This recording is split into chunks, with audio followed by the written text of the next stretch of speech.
সে এসে বলছে, শোনেন ঘটনাটা খুব মজার। সে এসে বলছে যে মুহাম্মদ কোথায়? মক্কায়। সবাই দেখিয়ে দিল ওই যে কাবা ঘরে বসে আছে, যাও। তিনি গিয়ে বলছেন যে আমি অনেক জিনগ্রস্ত মানুষের চিকিৎসা করেছি, আপনার কি সমস্যা একটু বলেন তো, আমি আপনার চিকিৎসা করতে আসছি।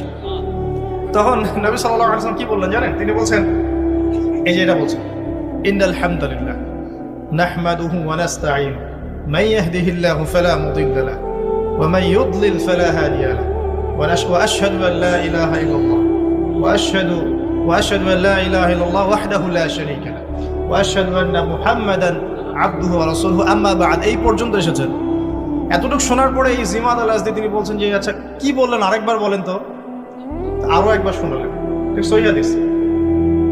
আবার বলেন দেখি, আরো একবার বলেন, আবার শুনলেন। তিনবার নবী সাল্লাল্লাহু আলাইহি ওয়াসাল্লাম এই কথাটা বললেন। কথা বলার আগেই যে হাম সানা পড়েছেন, কথা কিন্তু এখনো বলেন নাই, হামদ এবং সানা পড়েছেন।